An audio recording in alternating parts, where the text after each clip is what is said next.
Good morning. Good morning. I'm Etioni Aldarondo, Director of the Melissa Institute for Violence Prevention and Treatment.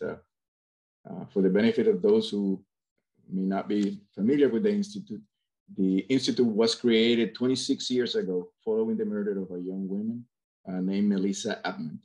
Since then, the Institute has been at the forefront in the use of science for the prevention and treatment of violence at home and in schools and communities. I want to invite all of you to visit our website, www.melissainstitute.org, and follow us in Facebook and Instagram to make use of our extraordinary free educational resources to help you and your loved ones thrive in this difficult time. Speaking of difficult times, the motivation for this most recent series, Innovations in Violence Prevention series of the Institute, has actually been an effort to respond to the needs of our communities in these particularly extraordinary difficult times of the pandemic that we're living. And we are today honored with the presence of Dr. Colleen Cicchetti and Dr. Mashana Smith, true experts in the collaborative work with communities, mental health, and the promotion of health among youth, and the creation of responsive trauma-responsive school settings where our children not only can be safe and can learn, but can thrive. And we're really excited to have them with us today. Dr. Cicchetti is the Executive Director of the Center for Childhood Resilience. She's a clinical psychologist at the Robert Laurie Children's Hospital of Chicago and an associate professor at Northeastern University at the medical school. Dr. Mashana Smith, also a psychologist and a mental health consultant at Laurie Children's Center for Childhood Resilience and an assistant professor at Northwestern. I'm sorry, I mispronounced that one. At Northwestern University, where also Dr. Cicchetti is there. There's a lot more information about both of their extraordinary academic careers that you can find in the bios. And without further ado, I'll leave you both to Dr. Cicchetti and Dr.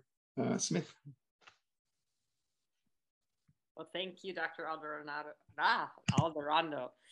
Nice to be here. I've been lucky enough to be part of the Melissa Institute on the Scientific Review Board for a while, so I've had a chance to present a couple times at conferences and to come and visit down in Florida, which has been great. As Theody mentioned, Mashana and I are both in Chicago at Northwestern University, and we are very grateful for this chance to kind of walk you through a path that we've been on in trying to build some consensus around what trauma-responsive schools should look like in our own state. We hope that'll serve as an example for you and help you to think about your own work. So we're going to ask Amanda to show the slides, and then we'll do a quick introduction. I'll let Dr. Smith say hi, Mashana, quickly first. Good morning, everyone. Thank you for having us. We're so excited to be here.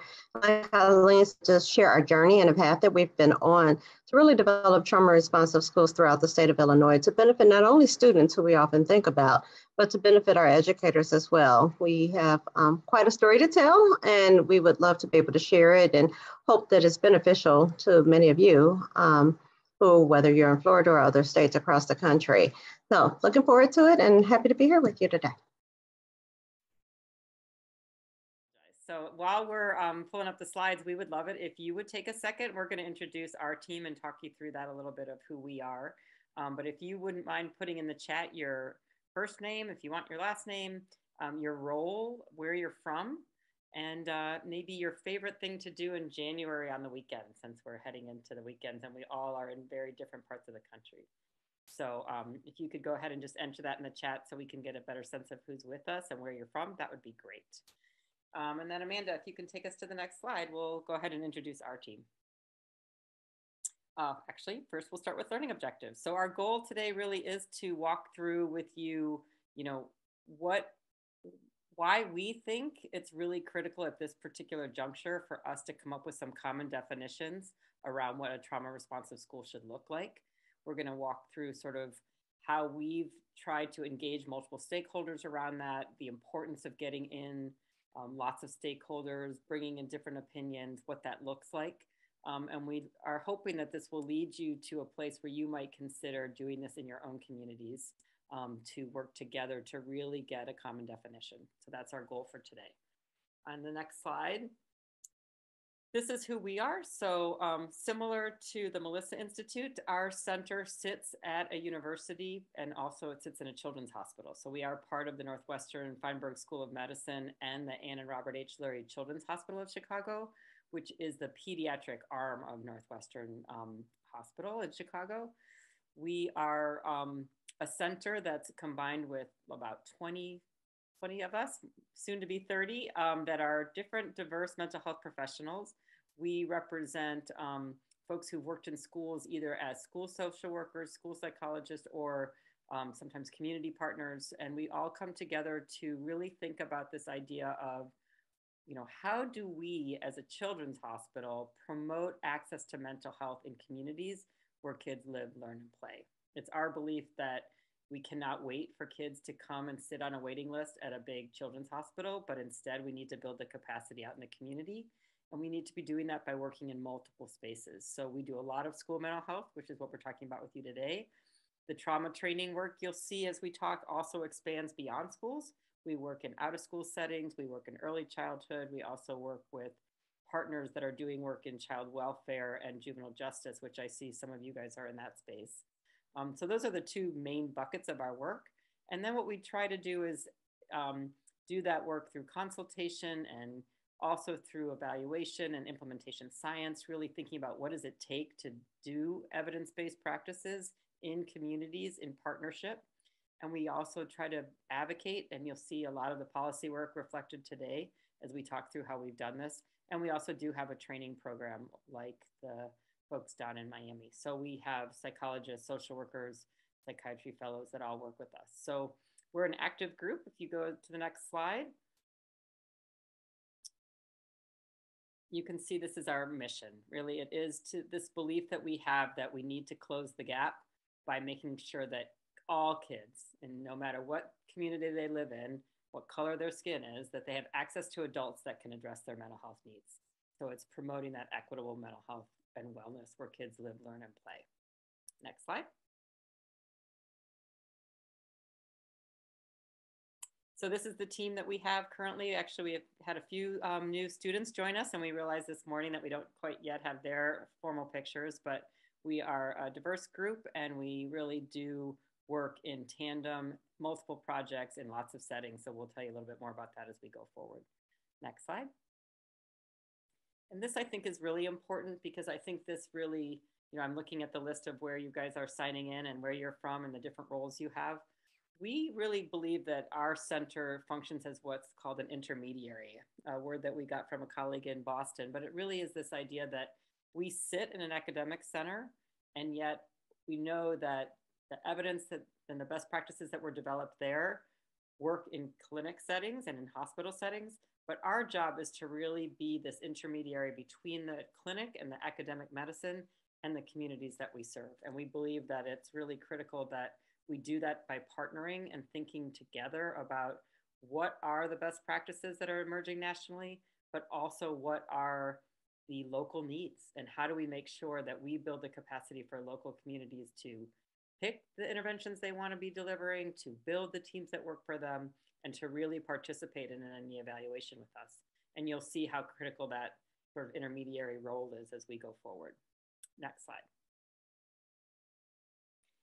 So I don't think any of you need to, this to be shared necessarily, but we do always like to put this out in front of people when we start these conversations.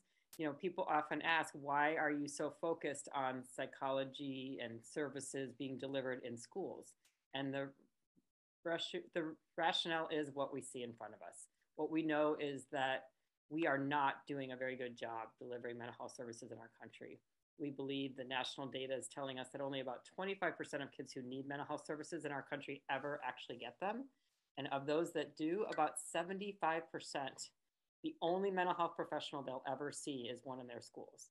So you might have the best clinic and the best hospital right there, but 75% of kids in our country are never going to get there.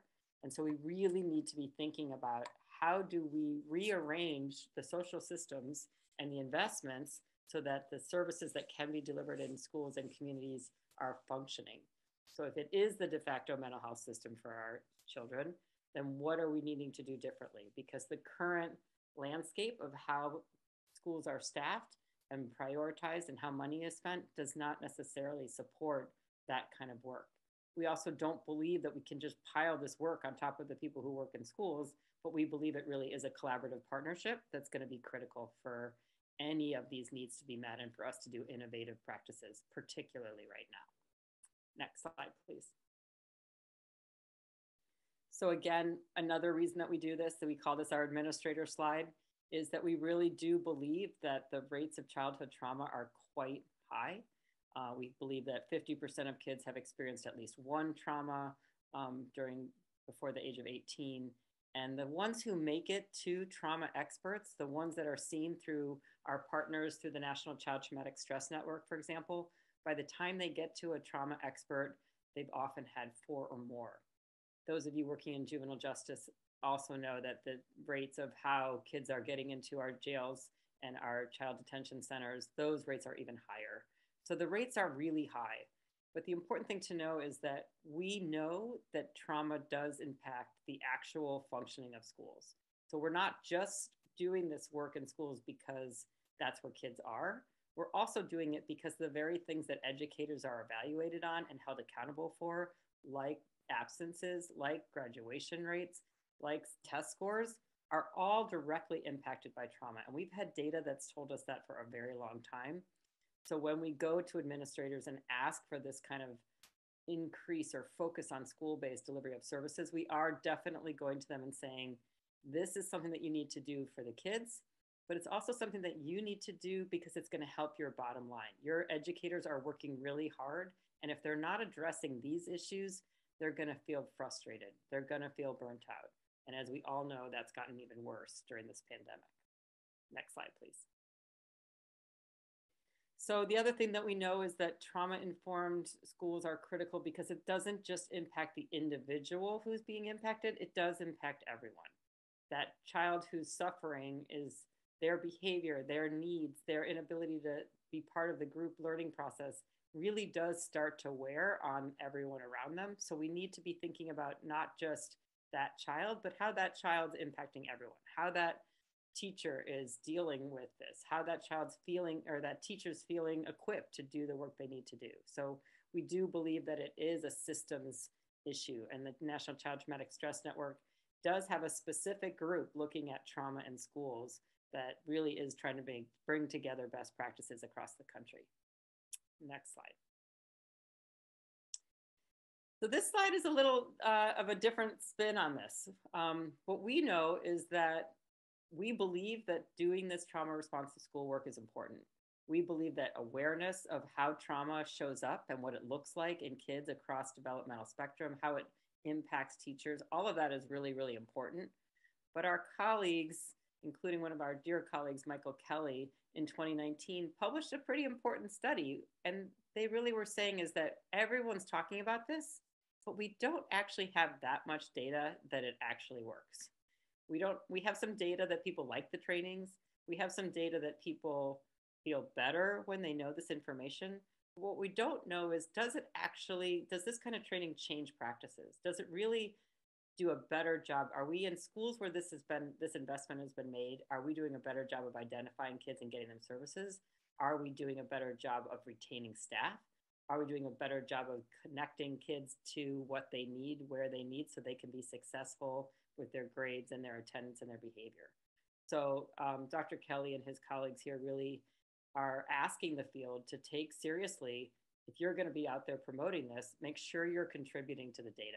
And that's something that our team takes super seriously, you'll see as well. So we're sharing a path that we have and the ways that we've tried to ensure that all of this is being guided by what's emerging best practices, and also that we're contributing to the field around what this should look like.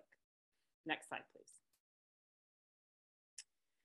So to start us off really here, what we want to do is just sort of highlight, what is it that we were thinking about? So what we know in our state is that there's a lot of people who've been talking about trauma for a long time. Later on, we'll be sharing some of the stakeholder groups. And I can tell you, I've been part of something called the Illinois Childhood Trauma Coalition. We've been in existence for over 15 years. And it's about 160 agencies that are child-serving entities that are working everywhere from children's mental health to healthcare to juvenile justice to child welfare to out-of-school time. And we've been coming together for about 15 years to try to help promote awareness of trauma. And that's been really successful. Now everybody's talking about trauma. The problem is that not everybody has a clear definition of what we mean when we talk about trauma. And more than that, lots of people are saying they're trauma informed. If you go to apply for philanthropy right now, or even a federal grant, they may even ask you, is your agency trauma informed? And you might get points for that. And most people are saying yes. But some people have done, one person in their school or in their agency has done a training in trauma.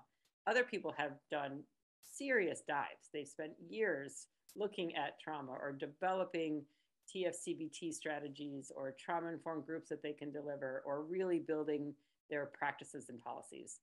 So what we decided was that if we wanted to make this become a bigger focus for our state, if we wanted Illinois to adopt a trauma responsive schools designation, if we wanted them to call out that we want to be a trauma informed state, we wanted to make sure that we did that with some rigor.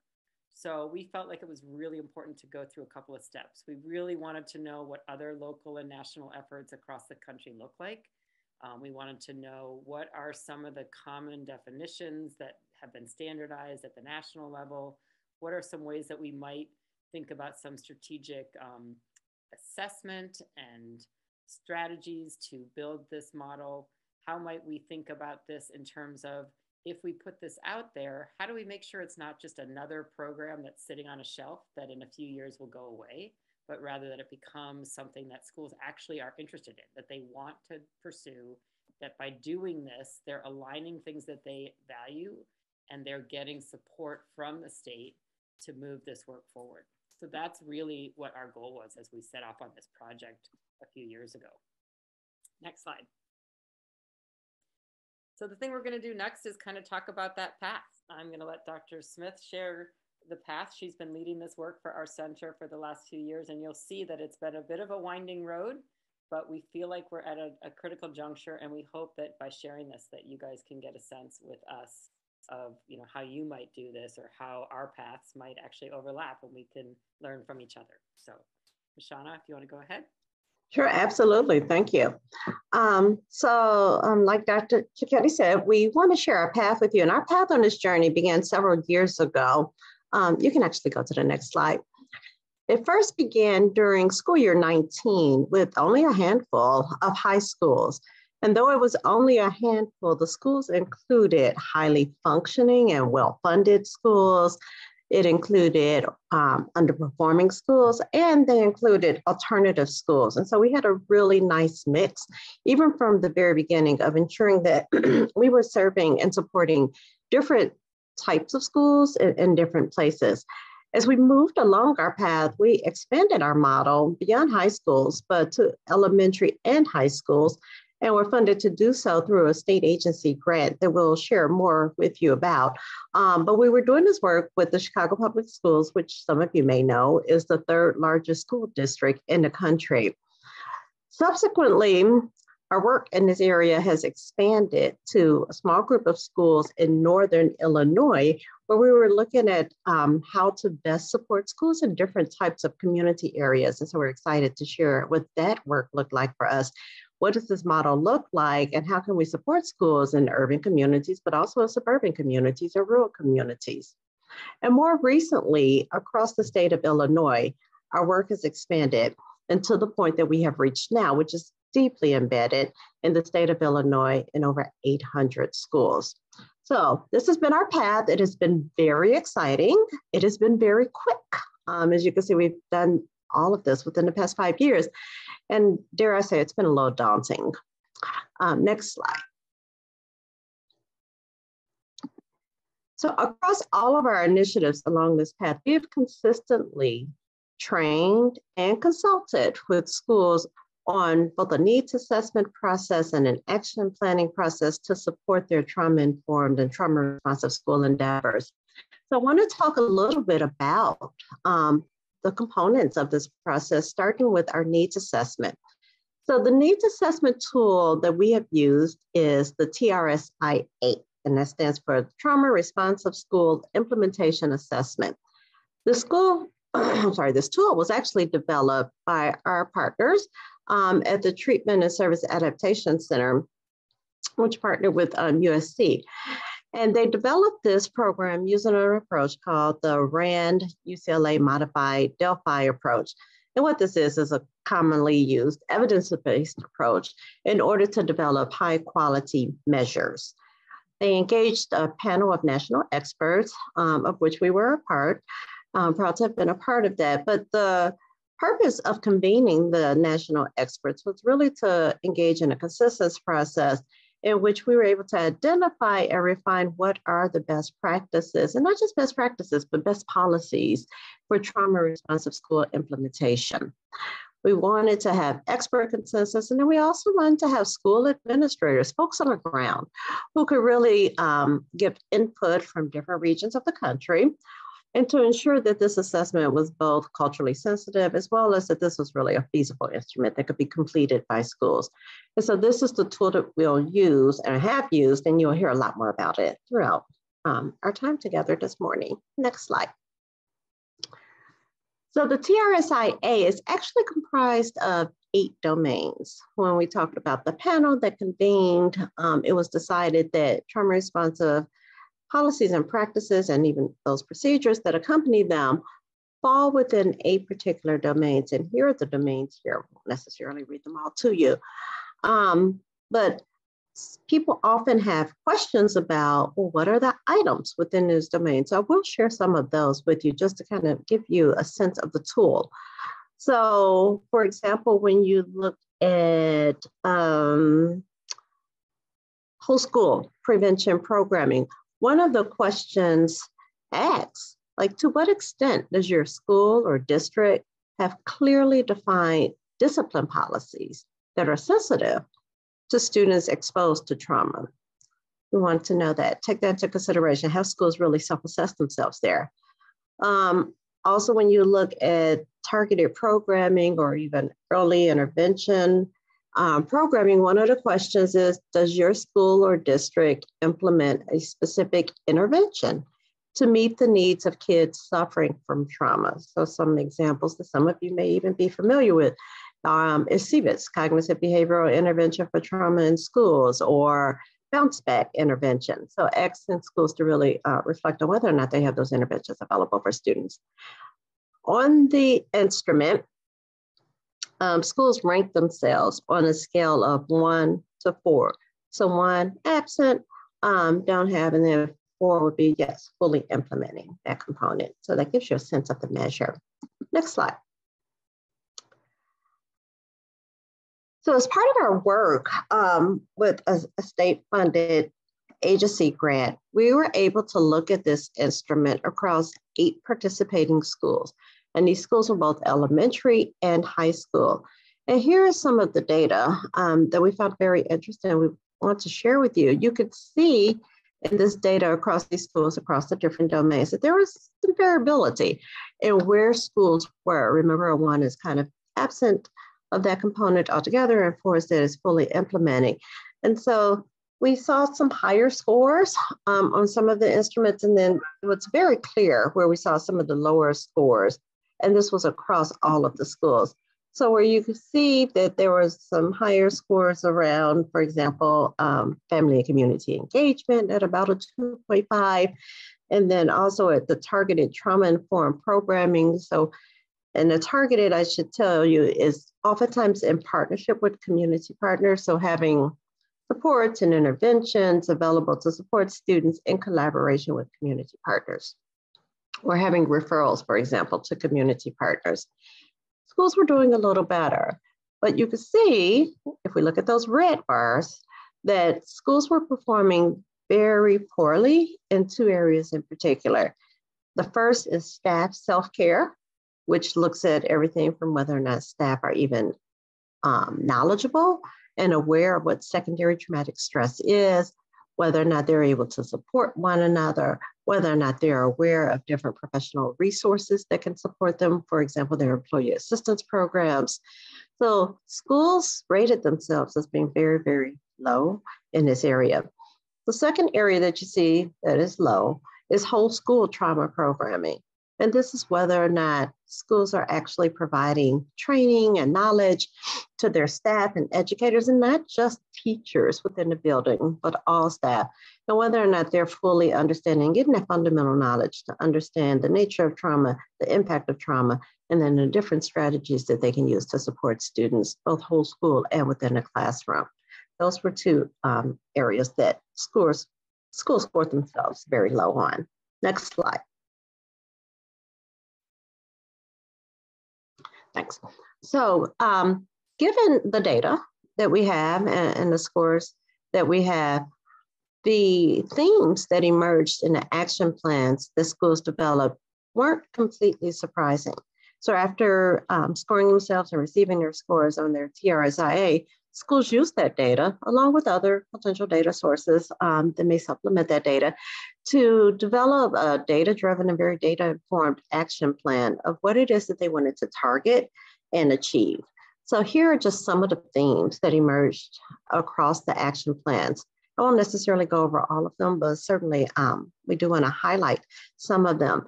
There was, you see that first box, the identification of a need and plan for foundational trauma trainings.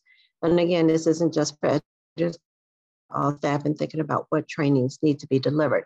I think the second is the schools highlight is that they expressed the need and plans for ongoing training. So really understanding that these trainings are there needs to be a series of trainings and consistent training, so this is continuing to be highlighted and at the forefront of people's minds. We also saw in terms of themes, a theme that really cut across, I think, all of our participating schools is this need to elevate education for teachers around what secondary traumatic stress is, how it might manifest in their lives, and what type of support they might need to seek in order to support themselves. And this need of not just individual self-care, but organizational self-care, and helping schools to really think about how they as an organization can promote and support self-care among their staff. There was also a need to move beyond the collection and monitoring of implementation data to really beginning to focus on impact data, engaging in progress monitoring, fidelity to implementation, and then what is the impact, what are the outcomes that are being seen as a result of these interventions. There was also a need to request for training for trauma-focused interventions, a lack of availability of those, and a need to have school-based clinicians trained in those interventions. And then the last one I'll mention is a need for financial resources to support the action plan. So I wanted to take those things into consideration. Okay. What I want to share now, next slide, is the pre and post findings that emerged from the TRSIA from these schools. So at baseline, upon entry into the training and consultation process, this data was collected, schools completed the needs assessment, then they completed it again after completing their action plan. So there was about a 1.5 year time span between the pre and post data collection. And this is some of our pre and post data, which is actually pretty encouraging. You'll see that after developing and implementing action plans in our Chicago Public School sample, there was a statistically significant change in 7 of the 8 domains. And so the largest growth you can see there is in self-care, going from an average of 1.11 to 2.32, which is huge and certainly significant. And then also you could see that the only domain where there was not a significant change was in family and community engagement. Keeping in mind that family and community engagement was one of the higher scores at pre, so that may explain the less change. And then also very few action plans supported or were included any emphasis on family and community engagement, which too may explain that finding. But overall, very, very encouraging findings. Next slide. It's one thing for us to have received and to have gotten these findings from our work, but we also have colleagues who were funded by the same grant as us, and they were doing this work in another part of Illinois. So while we were in Chicago in a very urban community, our colleagues were in Southern Illinois in very rural communities doing this work. And we think it's really, really telling and encouraging that they're seeing similar findings within their areas. And so, you know, for so long, kind of this notion of trauma and how extensive it is and how potentially damaging and it, in terms of its impact it is, has been thought to be related to an urban setting. But when looking at data from very rural communities, Southern Illinois, completely different part of the state, really the findings were pretty similar. Similar to the Chicago data, their lowest scores were in prevention and early intervention, staff self-care, and whole school trauma programming. And so just wanted to kind of highlight that. Next slide. The other thing that I want to highlight, again, this is our data from our partners in Southern Illinois, is that when they looked at their pre and post results, they too found very significant change over the course of time. And they found improvement, though, in all domains, so including the family and community engagement domain. Southern Illinois saw the largest growth in prevention, early intervention programming, where many of their school-based clinicians received training so that they could begin to deliver interventions for students within schools. Okay. Next slide. Last but not least, something we want to share from our partners is just in terms of like the significance and the importance of this work. Here, it's pretty tiny, so I'm going to help you make it out. But in February 2020, when they started this work and they compared the posts later in the year, at baseline, 11%, or about 1 out of 10 of the participating schools had 3 or more risk factors. By post, that had decreased to 6%. At baseline, about a third of the schools had 1 or 2 risk factors, but that had reduced to only a quarter of the schools by the end of the year. And then this last one is very important too. At baseline, about 57% of the schools really didn't have any strong risk factors. So that's about a half. But by post, they found that 69% didn't have any risk factors. So that's great. Very great and very encouraging. It just speaks to the importance of this work and the change that can occur in a fairly short period of time. Next slide. So that was some of our initial work along our path. What we embarked upon after having these findings and learning about the effectiveness of this work and how training and consultation, support in schools, and this needs assessment and action planning process really is that we wanted to think about how could we do this work in a way that was more scalable. So at the time when we were doing this work, we're a small team. Colleen introduced our team. We were providing fairly intensive consultation and supporting schools and professional learning communities, having some one-on-one meetings with them to guide and coach them, but really knowing that this work was so valuable, it needed to be more scalable, and having to think about how do you scale that without such an intensive and sometimes cost prohibitive model, right? And so we embarked upon a research study that we wanted to do. And we wanted to do this within the state, but we chose a small part of the state initially and focused on Northern Illinois. And not only focusing on Northern Illinois, but really wanting to look at the impact of different models, 2 different models we wanted to compare, but then also wanting to look at the models across different community types. So looking at it across urban communities, suburban community, and rural community. So let me just share a little bit about our model. So in model 1, what we did is that we wanted to support schools, but schools were going to be supported primarily virtually. So we've developed a very elaborate and well-received learning platform. And on that learning platform housed different educational materials, different modules and trainings, and everything from trauma, the fundamentals of trauma, kind of an introduction to trauma, to a module on understanding the intersection between trauma and racism and equity, to understanding the needs assessment instrument itself, its different components, and how to engage in the process.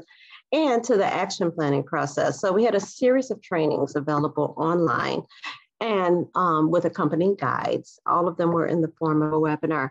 And so Model 1 schools received that. They received some guidance in terms of what the sequence should be, but it was primarily an online tool that they used with, very, very minimal guidance. Model 2 was more of a hybrid model. And so there was also the learning platform that they could access. They had lots of resources, but in addition to that, they were able to receive a couple of hours of consultation from one of our team members, one of our clinical psychologists or clinical social workers who supported them through the process and were available to ask questions. There was also some in-person training, so they had an opportunity to come together and convene and have a sense of camaraderie and community with the other schools who were participating in that model. So we did implement those models. It was about a 6-month implementation that we did with both models. And I just want to share with you some of the findings that we had from that. Next slide.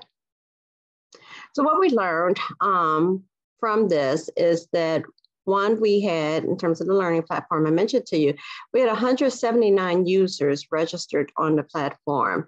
And to our surprise, somewhat, it was completely even distribution. Model 1 and Model 2. And so both models were equally as likely to log on and to engage in the learning on that platform. What we found in terms of preparedness, because we wanted to look at schools in terms of their readiness and their preparedness to engage in this work, their level of interest, their level of motivation, their kind of self-perceived capacity to engage in this work. And what we found is that it did change over time. It increased.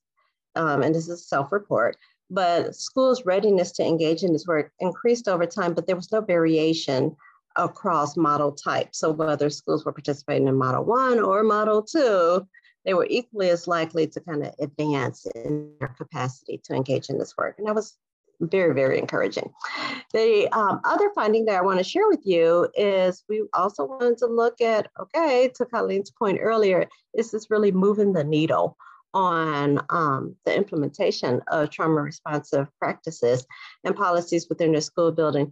And what we saw is that yes, one, which is great, and then it really didn't matter which model they were in, we still saw that in that change. So all of this is to say that this is pretty encouraging, because when you think about scaling the work and engaging in the work that we're trying to do at this point, and really expand access to it across the state, is that we need to have models that don't rely on such an intensive training model. And that's the direction we're going. So it's really encouraging to have data that says this can be done without a highly intensive consultation model. Next slide. All right, thank you. So now, well, before I move on, let me stop. I'd love to hear from you all. Think about some of the areas. I've just presented quite a bit about our TRSIA and gave you some examples of some of the items and the domains. If you think about the work that you do and the settings that you are in those different domains, what are some areas that you think might be an area of growth for you? So it could be staff self-care was one of the domains in the TRSIA, family and community engagement, really involving the community and families, being culturally responsive, paying attention to issues of equity, all of that falls within family and community engagement. Post-school safety planning, ensuring the schools are safe. Classroom strategies to support kids who've been exposed to trauma, or to help to regulate kids within the classroom. But just think about what are some of the kind of areas of growth that you think either your agency or the schools that you work in might have identified if they were engaging in a TRSIA. If folks can do that, and I'll check the chat. And Mashana, as I'm looking at the list of where people work, I think there's a lot of different folks from different roles. So if you don't work with schools, you can certainly, like Mashana said, reflect on your own agencies and how that looks, because we are doing this work in other settings, or think about your own community schools and what you know about what's happening there. Yep. And even if you're a parent thinking about your own child's school, right? Thank you. I see responses coming in. Appreciate it. Certainly. Dealing with staff's work stress. More so now than ever, community engagement. Yep.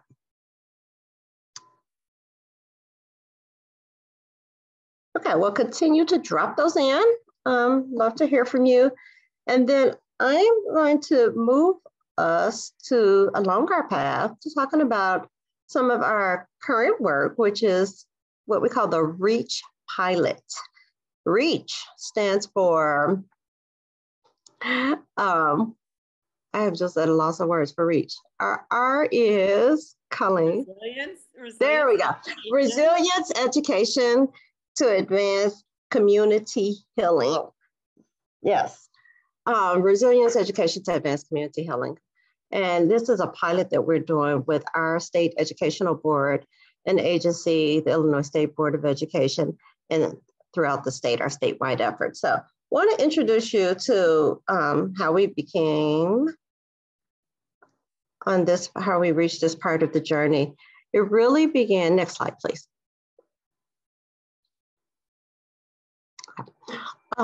So our kind of development of REACH began in 2020, shortly after the onset of COVID and the pandemic. It was only, months into the pandemic when we realized that it was having a very, very detrimental impact on the lives of our students, our educators, and our families. Our state unions were extremely concerned about the impact and very well aware of what it was doing to the educators. And at the same time, our hospitals, our health professionals, et cetera, were very concerned about the impact that it was having on children's mental health. So this is just some of the data that we took into consideration when we were thinking about what needed to be done in order to support students and families throughout the state. So the first graph is just some data that come out of the Centers for Disease Control, some of the studies that they were doing, looking at emergency department rates and how they were increasing significantly for 11 to 17-year-olds and older youth, and how it had increased just, drastically. I believe it was 34%. It's so small there. And so we were taking that data into consideration. And then we were also taking data into consideration that the unions were gathering. And this particular graph shows data from one of our state unions, the Illinois Education Association. But teachers were saying that they were extremely burnt out at levels that they had never reached before. And had a third of them were actually considering leaving a profession and leaving. And so with this data, we knew that it was really imperative that we put in place some programming to support educators. And so we wanted to do that, and that is how REACH emerged. You can go to the next slide.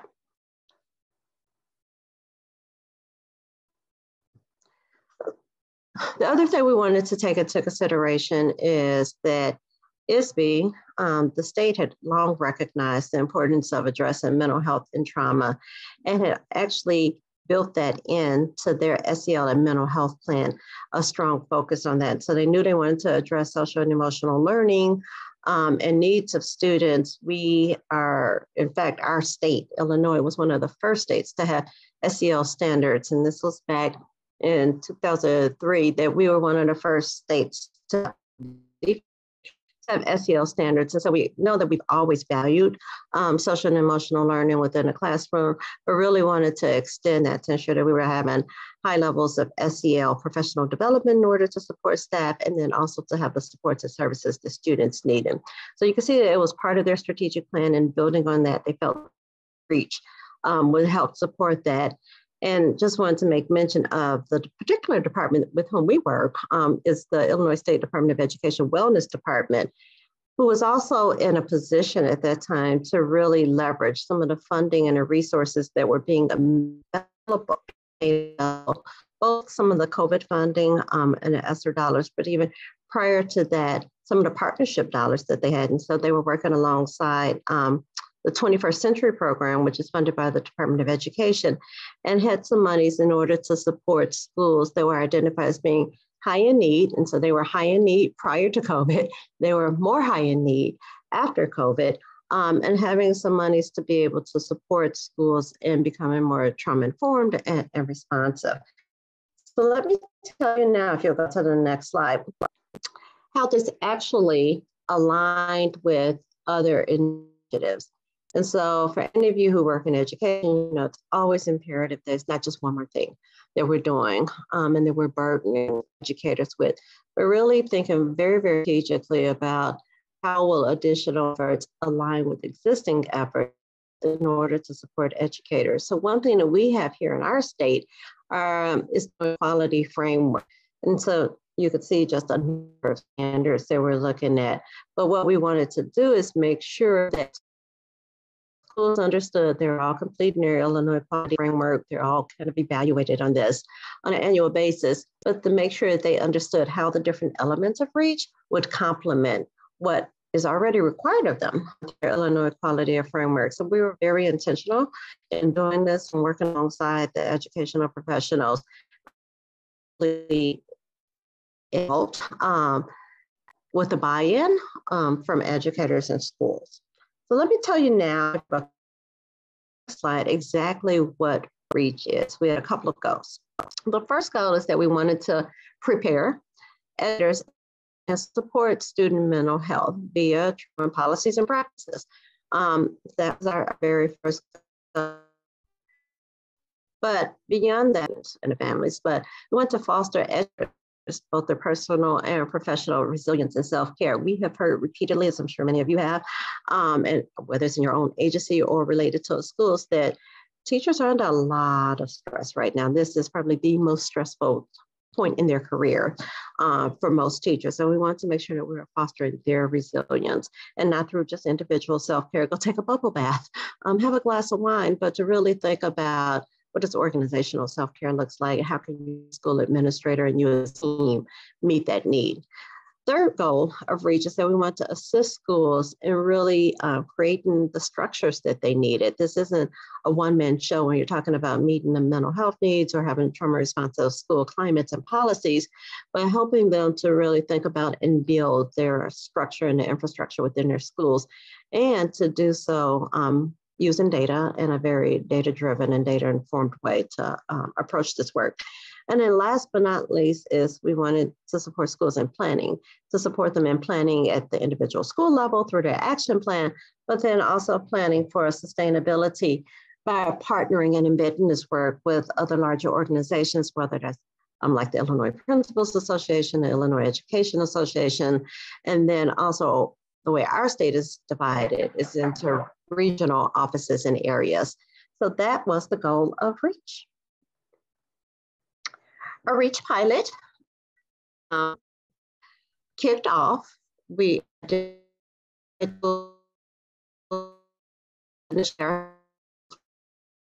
based off the needs, first and foremost from an equity standpoint, with those schools who had the highest level of need. And so schools were selected who were underperforming schools in either the bottom 5 or 10% of the state schools. And so those were our schools. We identified 18 of the schools had what we call a comprehensive designation. That's the lowest designation in the state. And then 58 of our schools had a targeted designation. That's the second lowest, the bottom 10%. In terms of our school population, we were looking at about 49% of our participating schools were elementary, and you can say about a third were middle and about a tenth were high schools. We were in 5 of the 6 regions. This is just a map. Illinois is broken down into 6 regions, and we were in 5 of the 6. And we required that the schools who wanted to participate, it was optional, so it was not required for schools to participate, but we asked for participating schools to commit to establishing a team. And below here, you see what our team membership is. Some of these are pretty typical and are often on centered around something like trauma responsiveness or SEL or school climate. But we wanted to be broader and think there's not just a school administrator, which is essential. And it's not just an educator, which is essential. And it's not just a school-based mental health professional, but where's the and elevation of parent voice was really contributing to having schools reflect on and think about where are they in terms of their trauma responsive policies and practices. So it was imperative and required that a parent be identified to participate on the teams.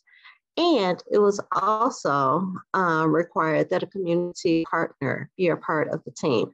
That was particularly easy to do with this group of schools because they all received 21st century funding. And so they were assigned a community partner. And so that person was participating in the team. Yeah, so that's a little bit about the team structure. Next slide. All right. And just for those of you who may not be familiar with 21st century, 21st century, it's actually, like I said, it's funded through the Department of Ed, and it is called 21st Century Community Center. And they're intended to provide opportunities in part for academic enrichment, but it often goes beyond that. To also include other services and programs and activities that may be youth development activities, they may be art, they may be sports programs or physical fitness. And so just to give some context for this is what was available to all of the schools that were participating in our effort. There was that service component. Next slide. Okay. So this gives a little bit more information about REACH. We are really proud to have taken the learnings that we've had from our previous kind of models when I talked about TRSD and the universal platform that we had. With REACH and the expansion across the state, we were able to really expand our platform significantly. And so with the universal professional learning, we wanted to expand the platform not only for targeted schools, but for this to be an opportunity in which anyone, any educator in any capacity could access additional training and knowledge. What we found is that not all schools are at a point of readiness where they're exploring and really dedicating themselves to improving their trauma responsive practices. And that may be for a number of reasons. It may be a lack of buy-in, or it may be like just a lack of organizational readiness and don't have the capacity to do so. But we did not want to deny that or for that to be a barrier to any individual within a school who did have an interest and the capacity to do so. And so we developed a learning platform that is accessible to any person in our state who could access these trainings. I'll tell you a little bit more about those later. The second component of the REACH pilot was the establishment of the REACH wellness teams that I just described at the school level. So participating schools identifying those. And then the third level is schools engaging in action plan implementation. So actually implementing the action plan that they developed. Next slide. Our universal professional learning platform launched in December of 2020.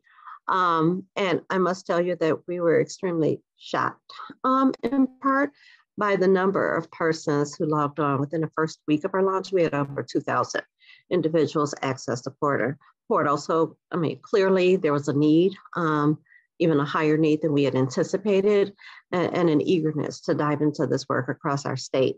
Some of that may have been the timing.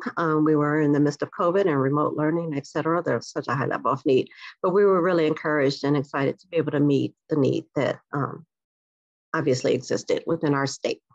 Since that time, we've had over 5,000 educators launch into the training, and not just launch into it, but complete it. And you could just see some of the feedback that we've gotten.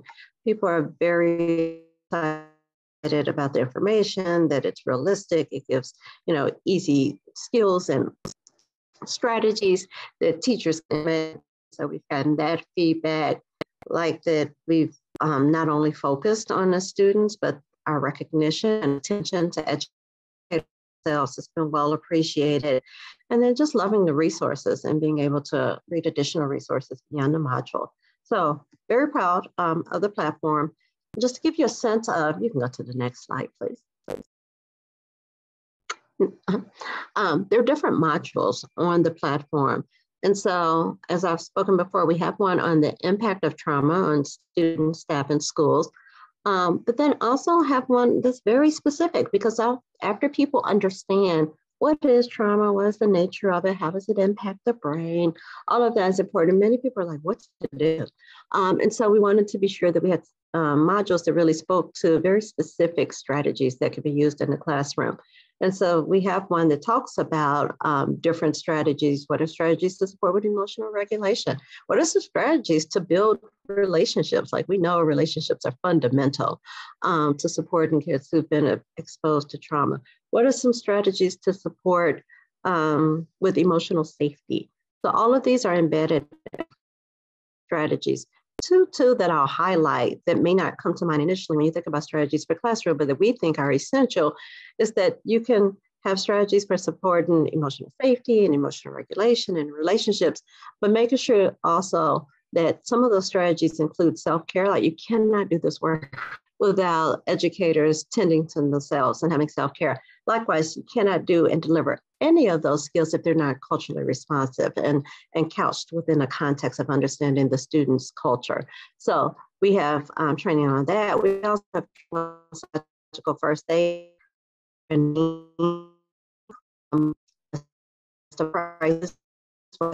that's an individual student level. Also having trainings on, like I mentioned earlier, racism and equity and trauma. Centered around adult SEL. So often we focus on student SEL, but really want to make sure we focus on adult SEL as well. Next slide. So I've spoken a lot about this in terms of our team membership, but this just, again, kind of reiterates the different persons who are involved in our team members in the teams at the school level. So in phase one, that was the development phase. Also, it is these key team members who engage in a TRSIA and engage in a self-assessment process with schools and use that data to inform the development of their action plans. Just a little kind of pictorial model there. Next slide. There is an evaluation component to the work that we do. It's very important from our effort. We focus on implementation science, where we really want to understand the fidelity to the model, as well as what outcomes we're seeing.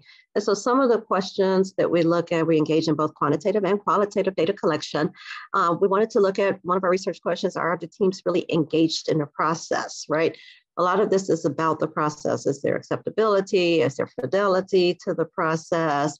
Are they completing the different measures, you know, the tools, the TRSIA? Are they engaging in an action plan, et cetera?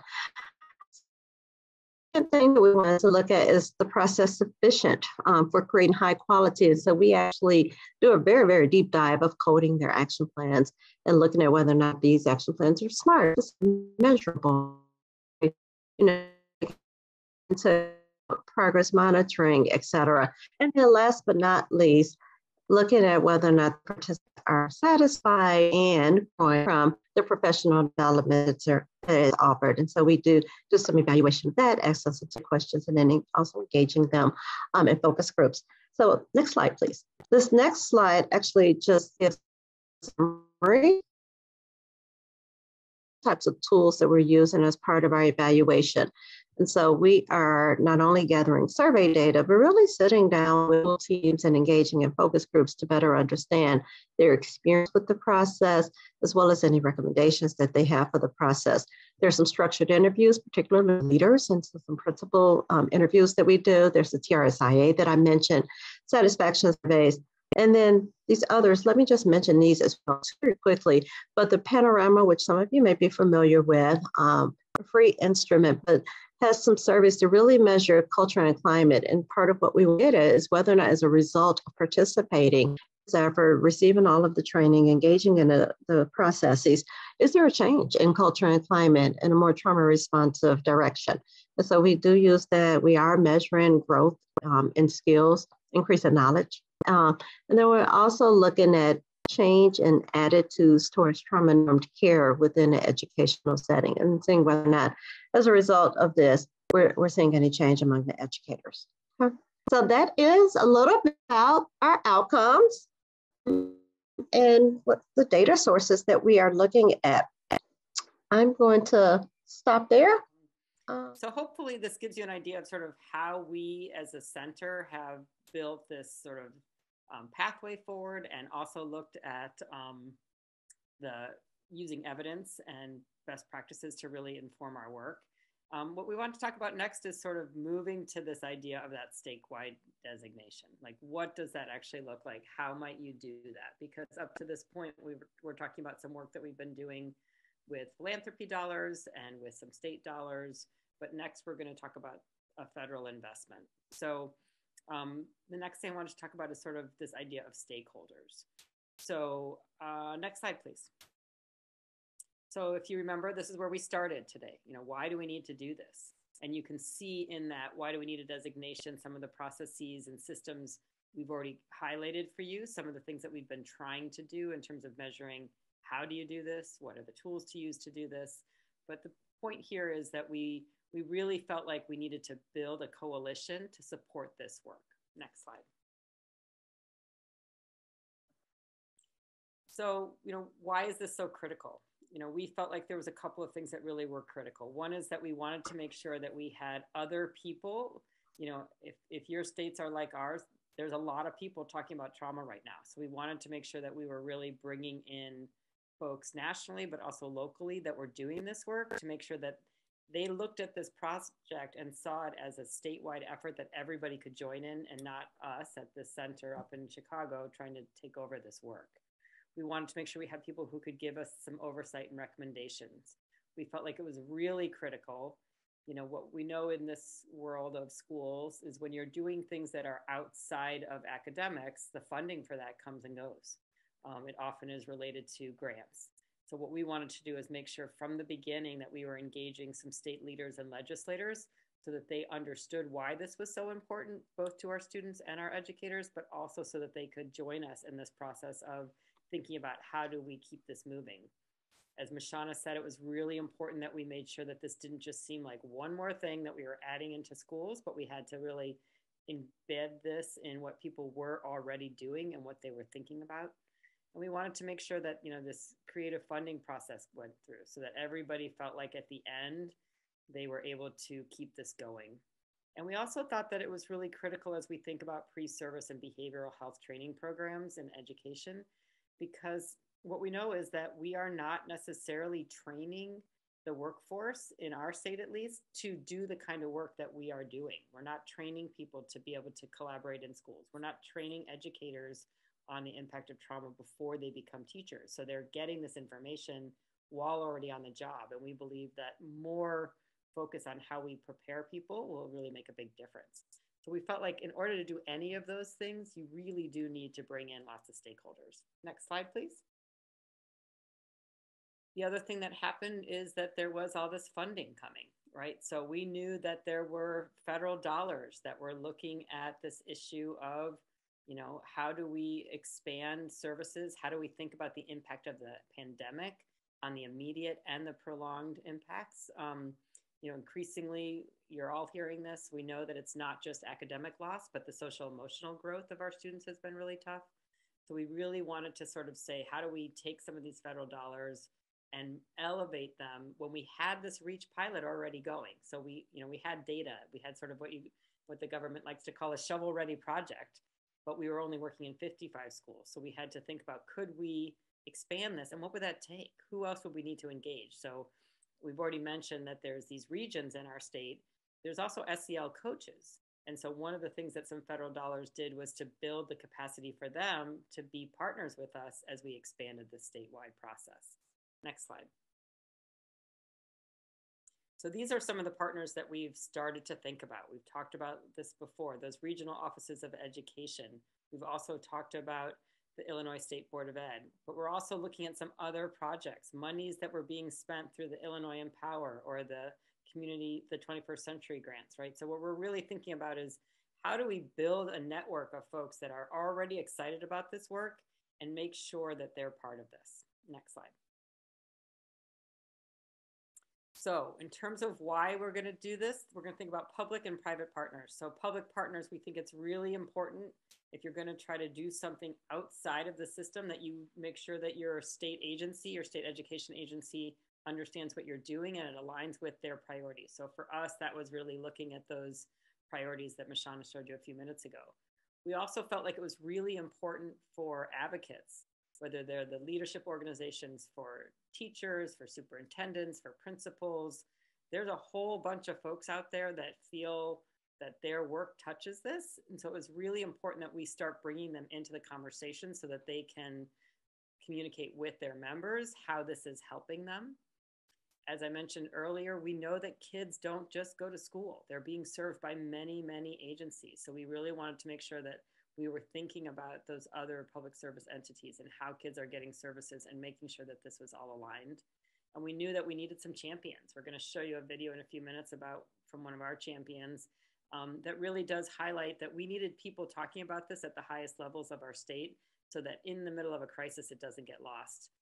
We also know that there's been some legislation that had already been in place. Illinois had actually had one trauma-informed awareness day before 2020, and then we had another one in 2020.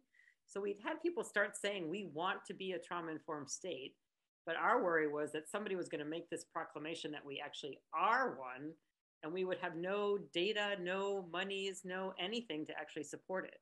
And some states have done it and have done some really great things. Others have just sort of put it out there without that funding. So we wanted to make sure we weren't in that space.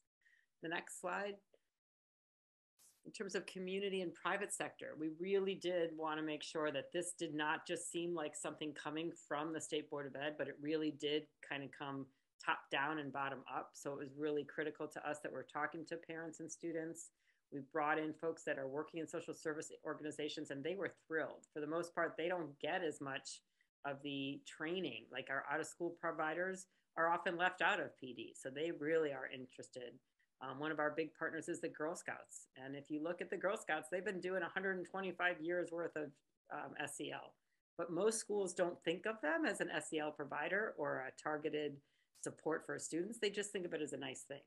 So when we start elevating the role of all of these different people and what they bring to the system, it starts to change how they think about it.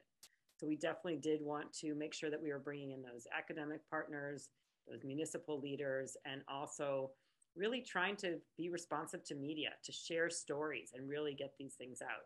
Our schools often are doing so many things that people in the public don't know about. So we really wanted to make sure from the beginning we had some media strategies as well and we were getting information out. Next slide. So this is what we have. So this is a little daunting, but I wanted you to just see what this looks like before you launch something statewide. So if you see this is the State Board of Ed and Lurie Children's are up on the top. ISB is the financial leader of all of this, and yet they are working with the Department of Public Health and these regional offices of education. Funding is actually flowing through both of those spaces. You see our center. We brought in 2 additional centers, one in Southern Illinois that we've mentioned before, the Stress and Trauma Treatment Center, and also the Partnership for Resilience that was working really closely with schools throughout part of the center of our state and building collaboration between schools, healthcare providers, and always having the unions involved. We also have those partners on the right. Those are all national and local initiatives that we're doing this work. And the ones on the left are some of the different roles we felt like we needed. We needed to think about our training. What were some of the academic partners that we wanted to do in terms of evaluating this work? How are we going to actually manage this? So this is the overall REACH designation as it stands today. The partners that are involved, and we did just receive federal dollars to launch this. We're in the middle of negotiating our final contract, but the federal dollars that came our way were over $10 million. So we went from small grants to really being able to think about this broadly. We're going to talk a little bit about the communities of practice in a second, but you can see here some of the ones that we thought were really critical. And you can see that our goal is at the end of this to really be able to designate schools, whether they're just emerging into this space, whether they've really started to demonstrate some competency and are strong in their trauma responsive practices, or are they exemplary so that other schools can start to learn and work with them. So this is the sort of model that we're working with as of today. Next slide. So maybe this would be a good time to show our little video of our Senator Mashana, just so you can see. This was a video that we shared yesterday with the 55 pilot schools. And then I'll talk a little bit more broadly after that about how we've expanded our partnerships and stakeholders. So, Okay, so here's just a little public announcement that we were able to share yesterday with our schools. Hi, I'm Senator Dick Durbin. Welcome to the REACH Summit. For years, I've had the pleasure of working with Dr. Colleen Cicchetti at Lurie Children's Center for Childhood Resilience. Together, we've worked to prevent violence and suffering in communities by raising awareness and implementing trauma-informed policies in schools and communities. That was before COVID-19. But we know the pandemic has made mental health challenges, stress, and health disparities an even higher priority. As our children finally return to the more normal classroom situation, we need to meet them with the right resources. I'm proud the federal funds provided by Congress are helping Illinois to launch the REACH program. It's going to help students across Illinois by addressing the trauma and building skills to cope with their painful experiences and provide school personnel with training and resources they need to help. I want to commend the more than 50 schools across Illinois that have already implemented this program. Your commitment to focusing on trauma and resilience to help our students and teachers is really so important. I'm excited to learn of your progress as REACH expands further, and I stand ready as your partner in Washington to bring more funds home to Illinois to support and scale up these trauma-informed efforts and to ensure that all children can be resilient and thrive. Thanks for everything you do.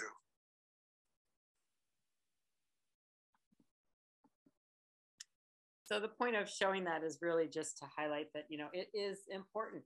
We are asking people to do challenging things right now during a time when everybody's feeling stressed. So the notion that we're asking people to do more, it's really important that as we come together and engage in these practices, that we shout out those efforts, and also that we really do our best to make sure that they feel appreciated so that they can be those key opinion leaders.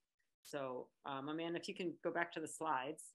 Yeah, so again, just to give you the next slide, please. What's unique about us? Well, there's not that much unique, but we did have people like Senator Durbin. We do have others that have been involved in kind of building a trauma-informed care process. We have seen the delegations in Washington have some really exciting bipartisan support for this. So that's exciting. But at the state level, we do have a couple of coalitions that have been involved with this work that I think are important to just highlight, so you can think about who you might want to tap into in your own state. So next slide, please. So we looked at sort of what were the things that were already going on in our city, in our state, that we could sort of tap into. What are some of the things that were going on through the health department? What is going on through some other academic partnerships? What's going on with health and mental health? What's going on in our city? And we really tried to think about who were critical people to engage. Next slide. One of those is this group I mentioned before, the Child Trauma Coalition. And the reason I'm highlighting it again is just because this is something that doesn't exist in many states, but we have found to be a really useful lever in our state. It's actually unfunded. It's currently sitting at our center, so we sort of staff it out of our own capacity. Previously, it did have some grants from the government, but it was those fundings went away. But really what we do is we just convene a quarterly group where we share best practices, where people who are in the space doing trauma work in whatever setting they're in come together.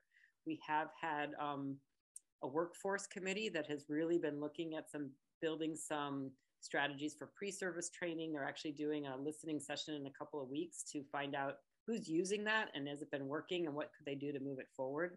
The other thing that the Child Trauma Coalition has done is been able to put together some ad hoc groups when there was really urgent needs. So a couple of years ago, when we had a number of unaccompanied minors showing up in Chicago, we created a refugee and immigrant cohort. And that ad hoc committee allowed us to not just work with the people who are already part of the ICTC, but to reach into the community of folks that were already serving refugees and immigrants and say, do you have the support you need to address the trauma? Do you need additional training?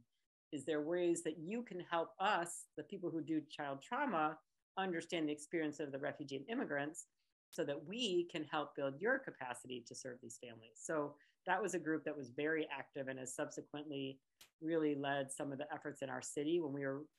Chicago was one of the only cities in the country that's welcoming city and sanctuary city legislation and efforts included mental health as a priority. So we trained every community health worker that knocked on people's doors to help them know their rights, also to screen for mental health, for example. And currently our Refugee and Immigrant Committee has spun off to another group that's a broader immigrant mental health coalition. And we've just launched a new group that's looking at the intersection of trauma, race, and equity. So again, we were able to reach out to folks that were not part of this kind of standing group and really say, let's make sure that this group, all of these folks working with trauma in all of these settings, know the best science, know what the policy issues are, know how to bring this critical issue into the work that they do. So that's been a really fun thing. And if you're interested in forming something like that in your state, I'd be happy to talk to you about that. The next slide is something called the Children's Mental Health Partnership. And again, every state's different. This is a group that was created for us back in 2003. And they were charged with creating and monitoring an overall state plan for children's mental health. So if you go back to that slide, it can highlight that they were charged with this idea of building a plan and then making sure people knew how to access it. We are actually in the process of writing a new plan. So 15 years later, what have we accomplished? What do we need to do? Another critical group that we really think is important to do in terms of bringing stakeholders together is to engage young people.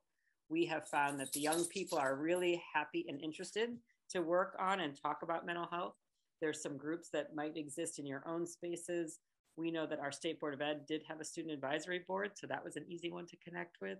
We've also got a couple of groups in Chicagoland that are really looking at helping kids raise their voices, both as, you know, helping with voting registration and things like that, but also starting to have public policy. And this young woman here, I love to share because she was one of our students a couple of years ago, and she actually helped us take all of our trauma training that we were doing and change it into something that youth would find appealing. So she was part of a group that took our slides and made them much more interesting and youth-friendly. And then we brought them down to Springfield to actually testify and to do that training for legislators in Springfield, and then to bring that back to the city and get people to buy in. So what's most exciting about her is that she subsequently has graduated from high school and gone to college and is studying medicine and public health. And we've continued to work with her to really help her find her voice and to move forward. So that's been really fun. So kudos to her. If she ever shows up on an applicant pool in any of your agencies, she's fantastic, Ms. Kira Banks. So we also think that, you know, students can be involved in both surveying each other, getting people engaged. We know that it's really important that they be part of the process of not just weighing in, but also developing and evaluating models. So we work with MICVA Challenge specifically on engaging them in research so that they can evaluate the work that we're doing as well. Next slide, please. The last group I wanted to tell you about is something that just came about. And I think, again, this is something that might be of interest to you in different states. Our Black Caucus is a very active group. They're a 50-year-old caucus within our state legislation. And they put together a proposal and a public act last year that said we wanted to make sure that there was a group of people that came together, reported to us, the General Assembly, and the State Board of Education on what it would take to really establish equitable, inclusive, safe, and supportive schools for every student in our state.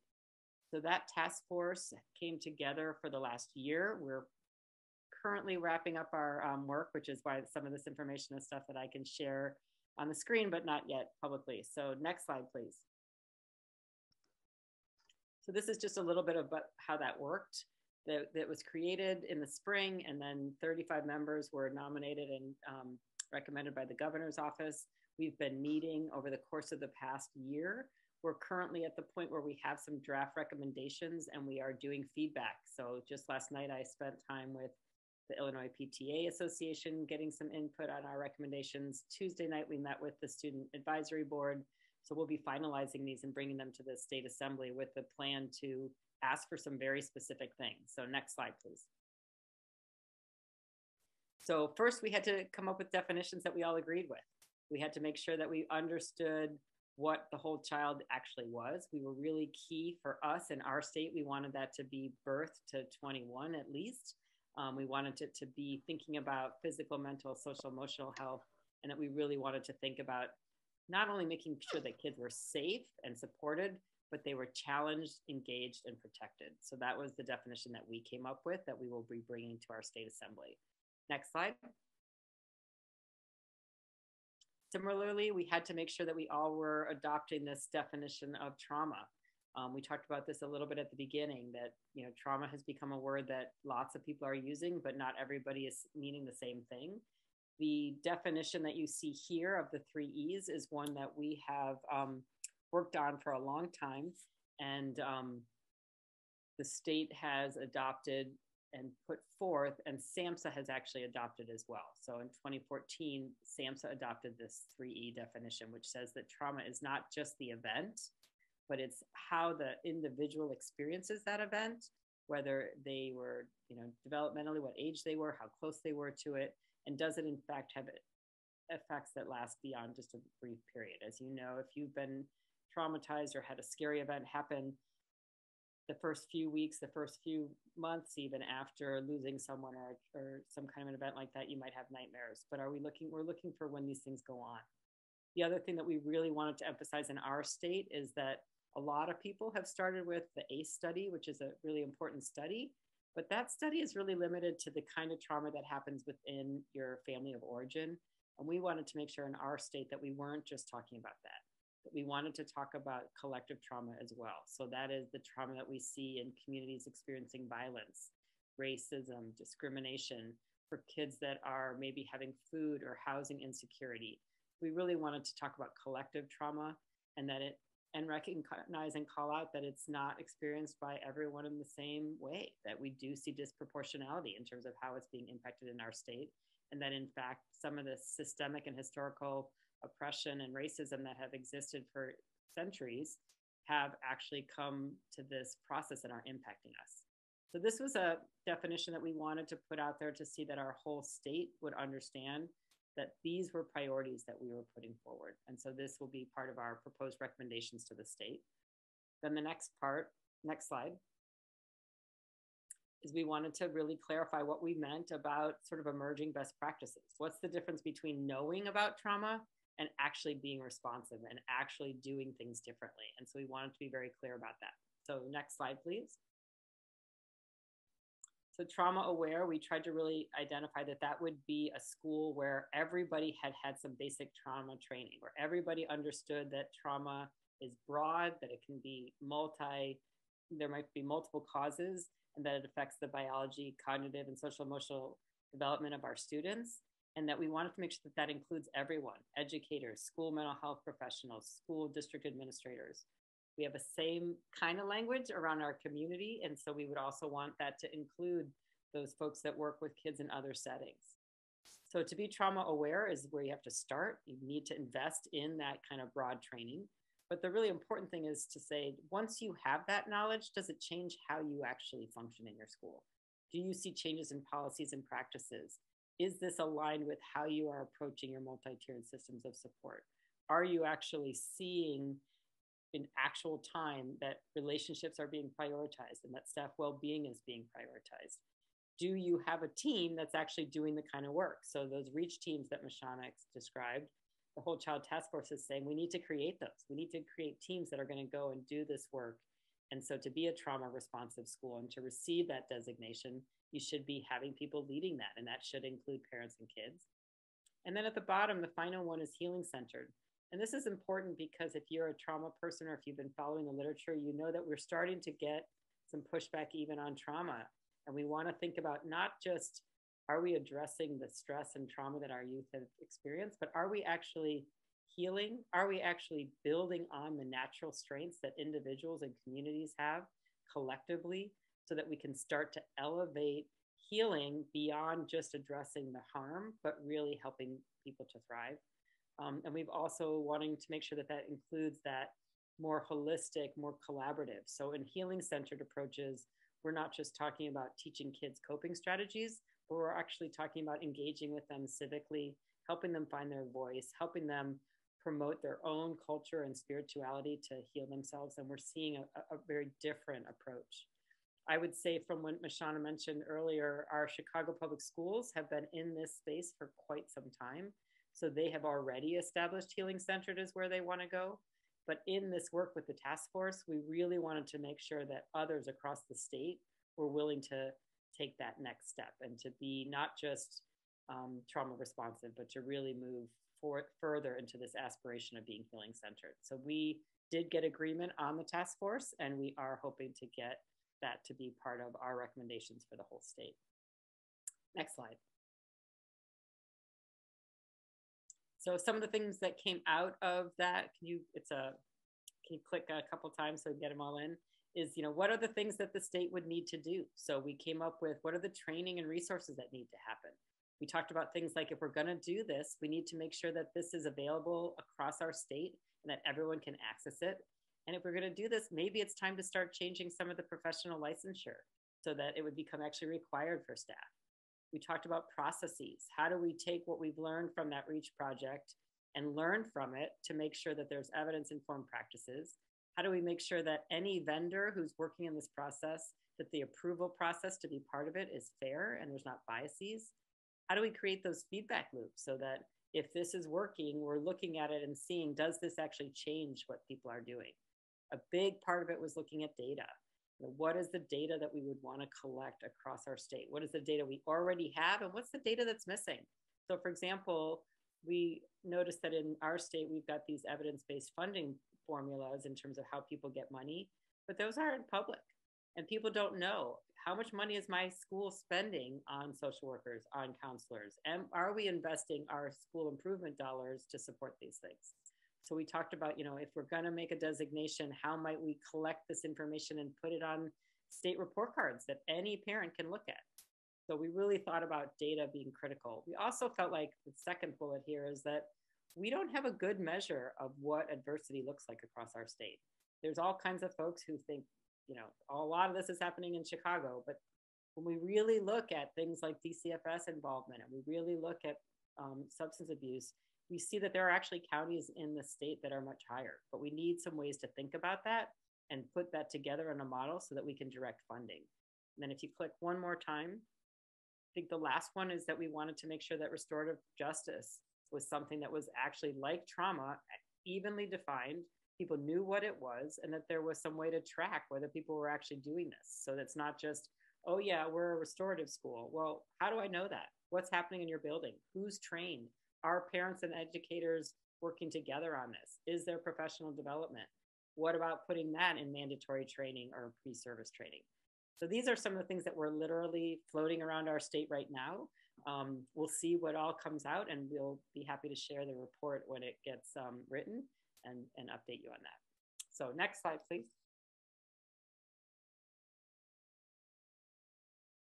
So the last thing I wanted to do before we open it up for questions is just to highlight that, again, we are working in a few national efforts that I think are also places where you can learn more. So the first one, if you want to skip next slide, is we're part of an NCTSN, or the National Child Traumatic Stress Network, Category 2 site with our colleagues at the National Center for School Mental Health in Baltimore and the Alliance for Inclusion and Prevention in Boston. And we have a 5-year grant that's looking at taking some of these very same ideas and building them out across the country. So right now we have 15 districts across the country that are working with us in a learning collaborative where we're trying to build out these models and to support the integration of school mental health quality, of trauma responsive practices, and race and equity practices all in one. We have a specific focus on addressing issues for refugee and immigrant youth, because we know that that has not been a big focus in many parts of the country, but we're seeing more and more. For example, the Afghanistan refugees are being placed all over the country. And we are also looking at, in this grant, some examples, some strategies for pre-service educator and mental health provider preparation. So we're excited about that. There's a website also for that center. And the National Child Traumatic Stress Initiative does have about 6 school mental health and trauma focused centers. So if you're interested in learning more, the NCTSN is always a great place to check. The next slide is about some work that we're doing in Head Start. I noticed at least one of you was a Head Start person. lot of the work that we're doing in K-12, there's growing interest in doing in pre-K2. So we were lucky enough to get involved with the National Office of Head Start. They have centers all across the country. There's 4 or 5 of them, I believe. One of them is called the National Center on Health, Behavioral Health, and Safety. And we are part of that center's effort to build trauma-informed models, training, strategies for Head Starts across the country. We're part of an innovation project where we're actually going to be testing a toolkit and using a trauma-responsive school implementation assessment effort to try to help guide and create action plans in the early childhood space as well. So there's some really key, fantastic partners in that work. So if that's an area of interest, definitely go to the Head Start learning platforms and you can learn more about all of those strategies. Okay, so next slide is we have time for questions from you guys. I'll just go to the very last slide there just before we'll come back to questions. Just the acknowledgement that what we are trying to do is promote resilience. I know you all are working in different spaces and places, but doing this together throughout the lifespan in all of the different places where kids are served in every community is really what we're all about. So I'm gonna stop there. And then the last slide is our contact information. So we'll leave that up there so you can reach out to us if you'd like. And I see that Dr. Eftioni is joining us, so maybe you can help us with some of the question and answer section.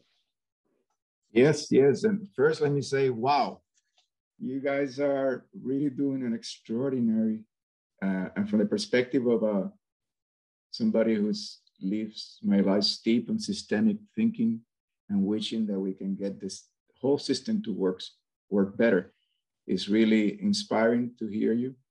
And it's music to my ear. I mean, I think the way I listen to what you're doing there is that you have found a way of being a catalytic agent in your state and in your city, identifying key players, boots on the ground folks, and providing them the tool to have a common language, a common way of looking at things, a common set of strategies, so that we can be working together to promote the safety and well-being of the children in our communities. I just think it's absolutely amazing. So I congratulate you for that. And I'm going to move on with some of the questions and then come back for other conversations. Question here, with the stress of the pandemic, it is hard to get educators to take on new innovative practices. Can you share some feedback from your early adopters on how they managed to roll this out during this difficult time? What strategies have they used to get teams to participate? What set of incentives would you recommend be part of planning our implementation? I'll let Mashana take that one because we just heard from some of our REACH pilot schools yesterday. So I'll let you do that. And maybe as we're doing that, I realized we forgot to show our video about this next phase on the community practice. So I'll let you answer that and maybe I'll pull that up as well. All right, sounds good. So thanks for the question. Yes, it has been challenging. So we will not deny that. The schools with whom we're working will not deny that.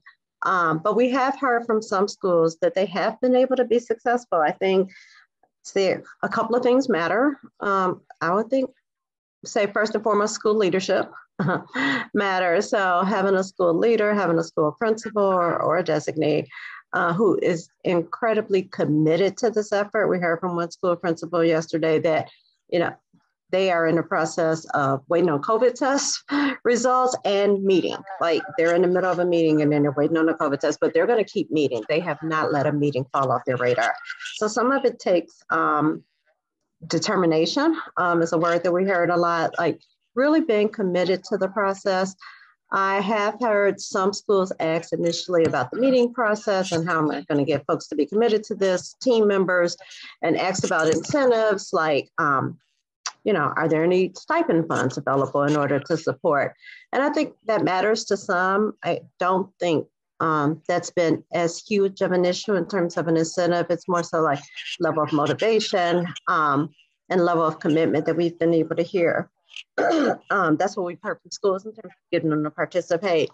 We've also been really flexible in terms of our role as a consultant. So I think that's huge during this time and age. We've heard a lot like, we already have an existing template in place for our action plan. Can we use that instead of, committing to this one or having to learn something new? And so I think allowing room for that flexibility is huge. If you want anything to kind of take off and sustain and last, people have to have input into the process. And so I think having some flexibility within Fidelity, sharing best practices, advising, but then allowing for that flexibility is going to be huge in terms of adoption and buy-in. I think those are some of the key things I would say. I'm sure there are more, but yeah, those are some of the key things that we're hearing, and just recognizing where people are. So a lot of grace, I think people are giving each other within education and mental health right now. We have to. And I think the reason I want to pull up this community of practice video quickly is just because another thing that we learned from our colleague, Mike Kelly, who was one of the founders that started a lot of this work with us and passed away this past year, is that people are excited to learn when they're learning together and when their expertise is recognized and when they're able to bring what they know, play with it, find a group to share it with, and then to build their capacity. So I want to share this quickly, this video of what we're doing with those community practices. Oh shoot, I lost it again. Here it is. Nope, here it is.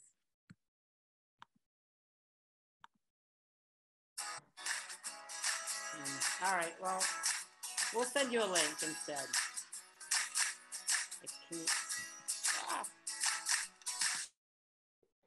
That's all right. That's one thing we learned to do this since March of 2020 is to deal with all these technological eclipses. So no, thank you very much. I have another question for you from Dr. Robertson. It's in terms of the specific terms and foundational principles that you base your work in, such as racial equity.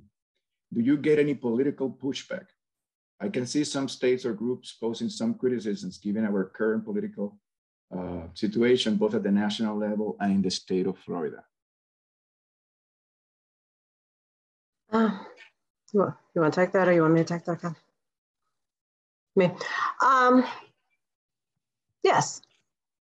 So it has not been a ton, but we have had schools approach us and have some concerns about different organizations that have some opposition to language related to racism and equity, but really broader than that. Opposition to language related to SEL, trauma, mental health, CRT, racism, equity, and the opposition has been from different organizations, and what our stakeholders have kind of asked of us is for support in how to present different counter narratives or educate folks about what the real meaning is of some of these terms, because there's a lack of education and lack of understanding. So wanting to be in a position to provide education and really to focus on what the outcomes of all of these things are in terms of what's best for children, as opposed to getting really caught up on terminology, which seems to be a huge issue in our state and perhaps nationally. So we've gotten minimal, but we're certainly aware of it and really working with our state agency on how we can best address when the opposition is experienced, particularly when it comes from school principals or district level leaders, to really be working with these persons and leaders around what are the best outcomes for children. So yes, it's kind of a newer issue for us here in our state, but we certainly are. Now, as a follow-up to that, also in terms of your relationship and engagement of principals, can you comment on how you get principals of school to buy in, and can you envision using a principal report card as part of your work? So I'll speak to that a little bit. One way in which we've gotten principal buy-in is really elevating their local leadership. And so with entities with whom they already have an existing relationship. And so a lot of our work now, while we've played a huge consulting role in the past, we're really moving into efforts where we're training others at the more local level, our regional areas, our district leadership, and how to engage in this work. And they're much more likely to get the buy-in of their school principals. And so some of it is like helping them with leaders who they have a relationship with, who they respect, who are supporting them in other areas. They're much more likely to engage in the work than if it's engaging in it with us. And so that's been one of the key areas, ways in which we've gotten buy-in from the leaders. The other thing too is, really ensuring leaders that this doesn't have any accountability component. I think that's a fear sometimes of engaging in something like a needs assessment process. Who will see these scores? Will I be judged for this? Will I be penalized at all? And really having a clear understanding with our state education agency that there will be no penalty. This is really for quality improvement. This is research. It's for us to better understand where schools are, what the needs are. Yeah, so that's one way in which we've gotten, or a couple of ways in which we've gotten buy-in at the principal level. One of the things we heard we had a panel yesterday led by a principal and her team. And one of the things she said was, I've been trying to do all of this piecemeal. And so when I was given the opportunity to have an actual plan where I could use this assessment tool, create a plan, and know that people were going to walk me through that process, that was significant for me. And she said, I basically did, I said, this is a priority. We are meeting on this time every week, regardless of the crisis of the day, whether we're, like she said, whether we're giving out shots in the middle of it. If a fire alarm goes off, we'll walk out, but we're coming back to it. So I think for her, it was a way to really say, this is a priority for me, and we have this opportunity to get help with it rather than trying to do it piecemeal. And that was really critical, she mentioned. And I think the other was, we're hearing that, this level of stress that teachers are feeling is so pervasive. And the fact that we start with self-care and that we heard from team after team. And that TRSIA that we've used now with hundreds of schools in Illinois has been used across the whole country. So it's available for free. So any of you could go on and do it for your school right now. But we believe that doing it individually is not enough. You really do need to do this team consensus building process, which is what we've worked on, because then it becomes something that everybody can see. And she admitted yesterday on this panel that it was hard to see the things that were really not good. But knowing that it was not good and knowing that the only way it was going to get better was that they worked on it helped. Another thing that you might have noticed in our list of stakeholders is we have reached out to our local superintendent association, our local principal associations, our teachers union. So really trying to help them all see that this is something that their members want to do and are supporting it, and elevating it that way has also been important. And, letting them know, like Mashana said, that there will be resources coming this way. So it's not just, an unfunded mandate, which we're good at in our state. We put all kinds of things out there and then forget to tell people how they're supposed to do it. And this time we've really been trying to say that if you do this, there will be these access to these free materials. There will be potential funding that you can apply for to pay for school improvement efforts or PD for your staff. So I think that's where those stakeholders are really critical as well. Question. There were 8 dimensions, right, that you spoke about in terms of trying to create an impact. And the data that is evolving and you're collecting seems to show that staff self-care and trauma programming perhaps are the areas of perhaps priority investment. Do you see it?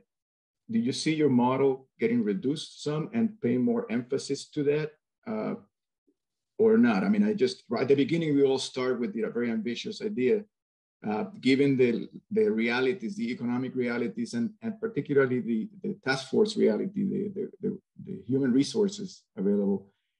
Would you really narrow it down to maybe as little as those 2?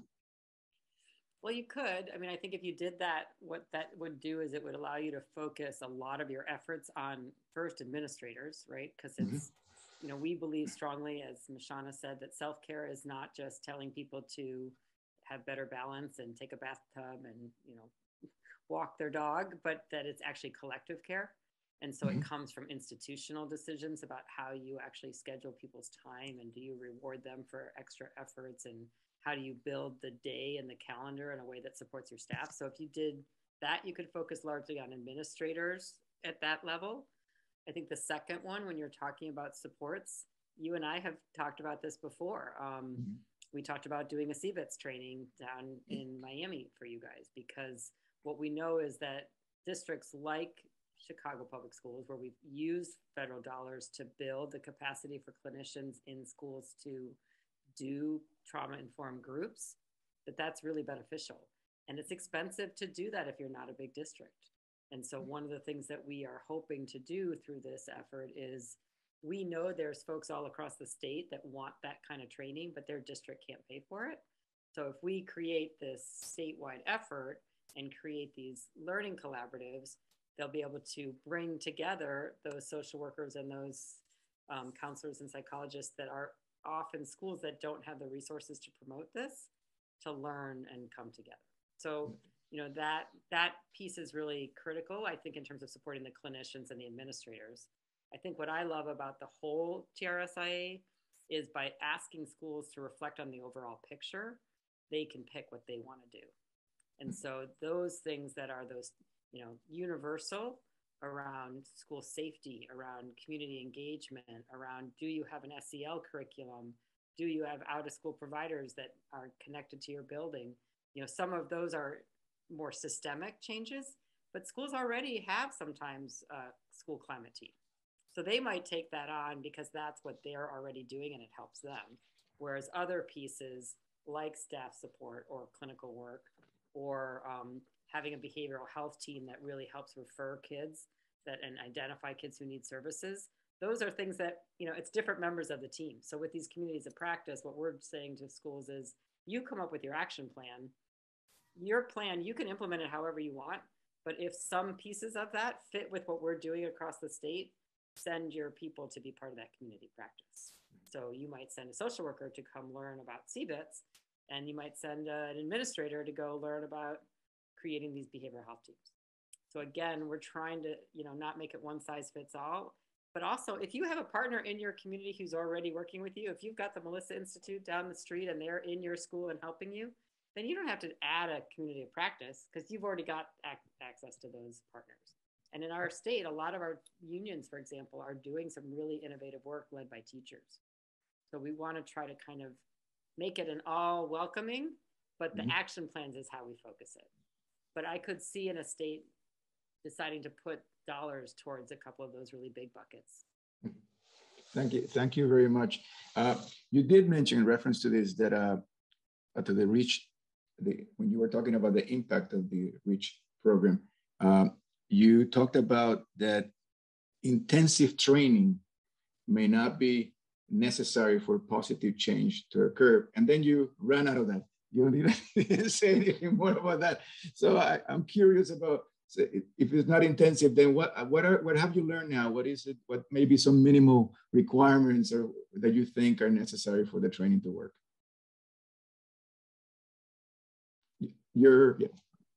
Okay. Okay. Part of what we were saying is it may not need to be intensive consultation training. So the training can still be made available without intensive, like in-person one-on-one coaching that we were doing, but making the information accessible in a very, very user-friendly manner. So I don't think it's enough to just throw a webinar or throw a module on. I think we've been very intentional and have invested heavily on how we can make the learning very engaging, very interactive, how we can make our platform not only full of modules and learnings, but that a lot of the learning takes place with one another. So how we're going to embed our communities of practice into a webinar so that there's opportunity to learn from us, but then also some peer-to-peer learning to occur through the platform. I think what was encouraging is that it doesn't have to be us as licensed clinical psychologists or social workers who have a one-on-one relationship, consultation relationship, in order for learning and growth to occur. You know, providing the information and part of the information are Mashana, you're breaking up. To include in communities of practice. All of this. Sorry, Mashana, we're losing you there briefly, but I think hopefully we answered that question pretty well in terms of what it's not that it doesn't take effort. It's that we hope that it doesn't take that consultant more than anything. And also, like we said, the tool is out there. So there are people that are just picking it up and doing it on their own. But we were trying to kind of do this Goldilocks, like not giving them way too much, but not just putting them out there doing it on their own, but really thinking about what's the right amount. And what we saw is, relationships do matter. We're seeing more engagement long-term with ones that really did connect with each other and with someone at the beginning. So we do want to learn from what we're trying to do and figure out what the state should invest in. And that's part of why we were trying to be good agents of the state in terms of how do we, ask them to invest their dollars. I have here a comment / suggestion from a local psychologist who apparently has connections in the Chicago area, and is wondering if you're all working with the Chicago chapter of the Association of Black Psychologists. They have a very strong community-based chapter that may be of interest to you. I don't think that we've specifically reached out to them, but they are definitely one of the groups that are participating in some of the different kinds of capacity building efforts that we have. But I do think that's a good idea. I don't know, Mashana, if you've reached out directly to them or not. I haven't, but I'm writing it down. We will do that. Thank you. Now, one question from a practitioner here is that how does the information about trauma, incidents, and histories of individual students get to the schools through the school hierarchy?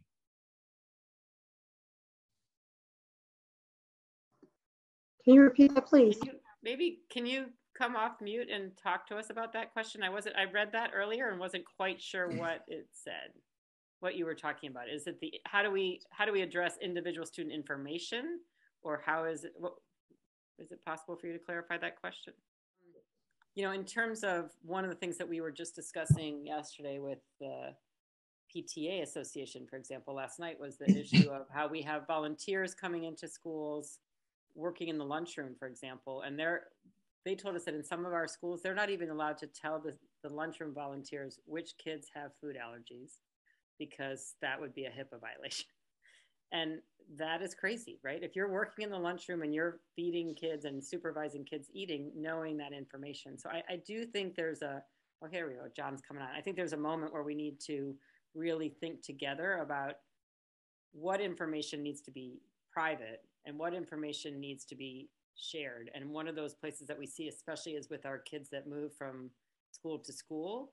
We don't want delays in information being shared so that that kid and that family has to start over again.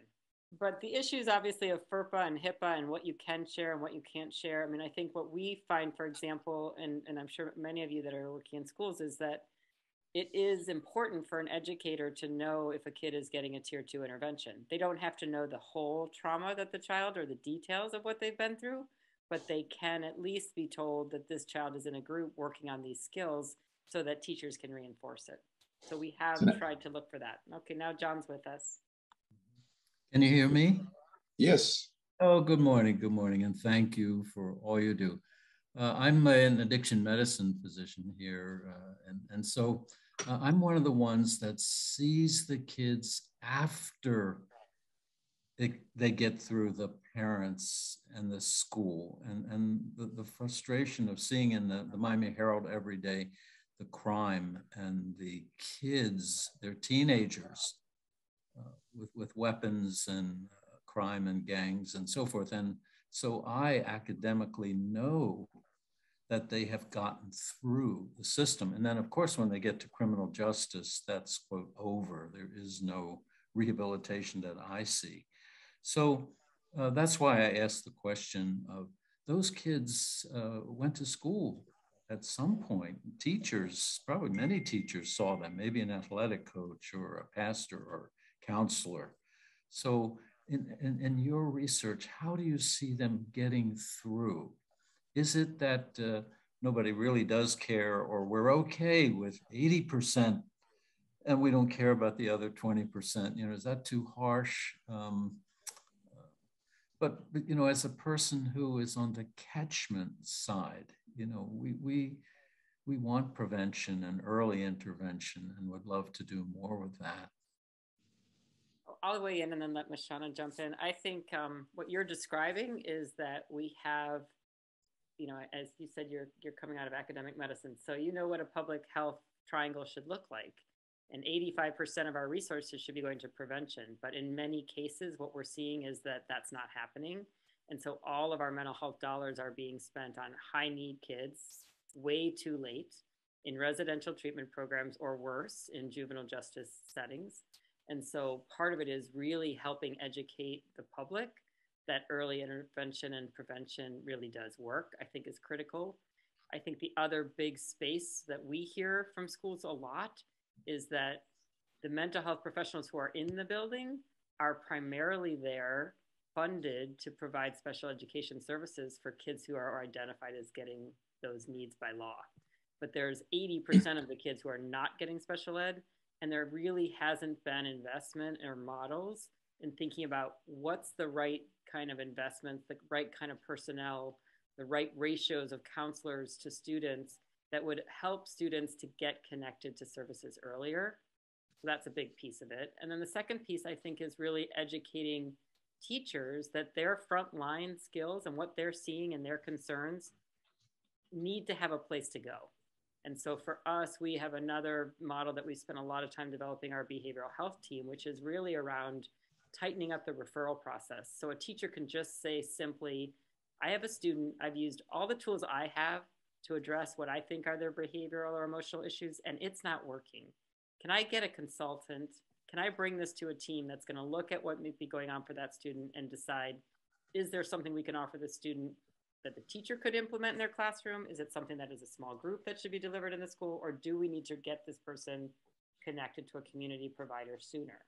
But it's really creating those structures and systems so that that teacher who's sitting there knowing something's not right, but not knowing where to go with it and having a very full schedule, has an easy way to say, I need help figuring out what's going on with the student. I think I'm part of the solution, but not all of it.